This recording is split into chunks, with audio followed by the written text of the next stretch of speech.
प्रधानमंत्री जी double engine की बात करते हैं। हमने देखा बीजेपी डबल इंजन की बात करती है, मणिपुर में डबल इंजन है और उनका ये जो डबल इंजन है वो एक्सपोज हो गया। अब क्योंकि एक्सपोज हो गया इसलिए वो चर्चा से भाग रहे हैं, क्योंकि मणिपुर में जो सरकार है वो बीजेपी की सरकार है। हम सब जानते हैं केंद्र में भी बीजेपी की सरकार है और जब भी कोई इस तरह का मणिपुर जैसा कलह होता है देश में तो आर्टिकल 355 ऑफ द कॉन्स्टिट्यूशन कहता है कि वहाँ पे केंद्र सरकार की जिम्मेवारी बनती है कि उस कलह को रोके और सुलझाए, लेकिन केंद्र सरकार अपनी जिम्मेवारी नहीं संभाल पाई, उससे पीछे भाग रही है और इसके कारण आज जो स्थिति है मणिपुर में हम देख रहे हैं। कि हम तो कह रहे हैं, हमने पहले दिन से कहा महिलाओं का जो इशू है ये बहुत संवेदनशील इशू है। इस पे एक राज्य दूसरे राज्य पे आरोप लगाने से नहीं चलेगा, इस पे खुली चर्चा हो, हम ये चाह रहे हैं। और आर्टिकल 267 जो रूल है उसके तहत हमने रेजोल्यूशंस भी, नोटिसेस भी दिए राज्यसभा में, पर हमारे जो वाइस प्रेसिडेंट है राज्यसभा के उन्होंने उसका संज्ञान नहीं लिया। उल्टा जब संजय सिंह ये मुद्दा उठा रहे थे तो उन्हें निलंबित कर दिया गया पूरे मानसून सेशन के लिए। आज भी धरना चल रहा है दिल्ली में गांधी मूर्ति के सामने संसद में, कल से बैठे संजय सिंह जी, अभी तक कोई उस पर रिव्यू नहीं किया गया, कुछ नहीं किया गया। प्रधानमंत्री जी चर्चा से क्यों भाग रहे हैं? प्रधानमंत्री जी को जवाब देना चाहिए, सबके सामने आके संसद में जवाब देना चाहिए। आज 56 इंची कहाँ है उनकी? 56 इंची क्यों छुप गई? कहाँ गई 56 इंची? प्रधानमंत्री को जवाब देना चाहिए, देश सुनना चाहता है।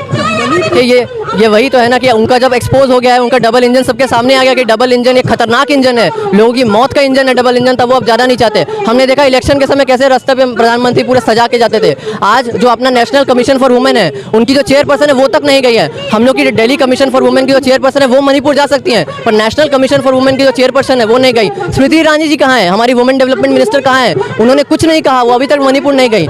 सरकार की तरफ से मणिपुर में हालात को सामान्य करने के लिए कोई कदम अभी तक नहीं उठाया गया है। सरकार हर मोर्चे पर विफल रही है, चाहे वो केंद्र की सरकार हो चाहे वो मणिपुर की सरकार हो। हम डिमांड करते हैं कि मणिपुर के जो सीएम है उनका रेजिग्नेशन होना चाहिए, क्योंकि अब 2 महीने से ऊपर हो गए लोग मर रहे हैं मणिपुर में। देखिए ये तो चिंताजनक है और ये शर्मनाक है हमारे देश के लिए कि हमारे देश की जो वुमेन मिनिस्टर है, जो महिला मिनिस्टर है, वो अपनी बेटी के लिए तो आवाज़ उठाती हैं, ठीक है उठाना चाहिए माँ के तौर पर, लेकिन आज जब देश की बेटियां मर रही हैं, देश की बेटियों के साथ दुष्कर्म हो रहा है तो वो कुछ नहीं बोलती, वो उस पर एक्शन नहीं लेती। हम ये सोचते थे कि कम से कम अगर ऐसा कुछ होगा देश में तो पार्टी से ऊपर उठ के, कौन सी पार्टी है छोड़ के मिनिस्टर जो है वो एक्शन लेंगी, ग्राउंड पर दिखेंगी, पर वो दिल्ली में बैठी हैं अपने घर में, उन्होंने कोई एक्शन नहीं लिया। ये शर्मनाक है और हम देश की बेटियों से क्षमा मांगना चाहते हैं इस चीज़ के लिए कि हाँ, अगर इंडिया की सरकार आती है कभी भविष्य में तो हम ऐसा कतई नहीं होने देंगे। देखिए मनोज तिवारी जी बड़े कलाकार रहे हैं, उनसे ऐसे शब्दों की उम्मीद नहीं की जाती है, पर यही होता है कि जब इंसान को गुरूर होता है और अहंकार होता है तो उस समय इंसान भूल जाता है मर्यादाएं, और मर्यादाएं पार करके इस तरह की अपशब्द यूज़ करता है। उनके अपशब्द उनको मुबारक हो, हम ऐसे शब्द यूज़ करते हैं। हम बस चाहते हैं कि मणिपुर के साथ न्याय हो, मणिपुर के लोगों के साथ न्याय हो, मणिपुर में शांति हो, सब कुछ सामान्य हो। हम प्रधानमंत्री से अपील करते हैं कि वो आए, संसद में आए और बोलें और जवाब दें मणिपुर के ऊपर कि मणिपुर में कैसे शांति आएगी, और उसमें हम जितना सहयोग कर पाएंगे विपक्ष के तौर पर हम करने को राजी हैं। देखिए कहने को तो प्रधानमंत्री जी बहुत कुछ कहते हैं। आज जब 80 दिन के बाद उन्होंने मणिपुर में किसका सरकार है? मणिपुर के बीजेपी की सरकार है, केंद्र में भी बीजेपी की सरकार है। 80 दिन तक चुप रहे उन्होंने।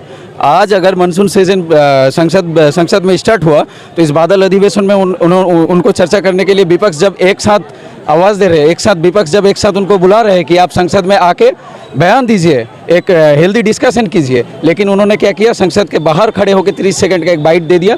ये तो मणिपुर की जनता और देश की जनता उम्मीद नहीं कर रहे हैं ना। आज तो जनता क्या उम्मीद करेंगे? जनता किसके पास जाएंगे?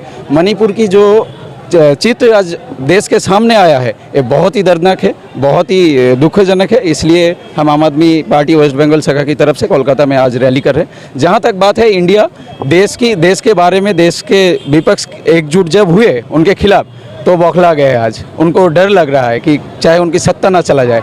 आज देखिए इकोनॉमिक क्रैश हो गया है, युवा बेरोजगार है, युवा काम मांग रहे हैं। अब अगर आज विपक्ष एकजुट हुए तो उनको डर लग रहा है कि हमारा सत्ता ना चला जाए, इसलिए कुछ भी बोले जा रहे हैं, बौखला गया है। यही तो देख रहे हैं आज डेमोक्रेसी कहाँ तक पहुँच गया इंडिया का। यही तो डेमोक्रेसी का एक काला दिन था। संजय सिंह जी का, आम आदमी पार्टी का सीधा मांग था कि मणिपुर इशू में चर्चा हो, संसद में चर्चा हो, अपर हाउस या लोअर हाउस दोनों में चर्चा हो, लेकिन चर्चा करने की मांग यही तो क्या गलती किया? संजय सिंह जी का क्या गलती था? उन्होंने बस यही गलती किया कि उन्होंने मणिपुर के हालात में चर्चा करने के लिए बोला गया था, इसलिए चेयरमैन द्वारा उनको सस्पेंड किया गया। ये तो बहुत ही मतलब गंभीर हालत है आज डेमोक्रेसी का। आपको नहीं लगता कि पार्लियामेंट में चर्चा होना चाहिए, लेकिन दूसरी तरफ प्रधानमंत्री मोदी अपनी पार्टी के पार्लियामेंट के जो मेंबर हैं उनके साथ उन्होंने अलग से मीटिंग की है और उसमें सिर्फ अलायंस पे ही उन्होंने तीखा हमला किया। ये तो पूरा देश देख रहा है आज की प्रायोरिटी क्या है। हमारा देश का पीएम का प्रायोरिटी कहाँ है? मणिपुर जल रहा है। 80 दिन तक उन्होंने चुप रहा। 5 राज्य बाढ़ में मतलब तहस नहस हो गया, लेकिन उन्होंने क्या किया? विदेश दौरा किया। आज अगर मणिपुर की चर्चा के लिए जब अगर संसद में विपक्ष दल एक साथ एकजुट होकर आवाज़ उठा रहे, तो आज उन्होंने क्या किया, उन्होंने रिस्पॉन्सिबिलिटी से भागकर क्या किया, उन्होंने अपना पार्टी का पार्लियामेंट्री मीटिंग ज्वाइन कर लिया। यही तो प्रायोरिटी है प्राइम मिनिस्टर का, नरेंद्र मोदी जी का प्रायोरिटी देश है, ये अपना पार्टी है। आप सब लोग देख रहे हैं, हम भी देख रहे हैं।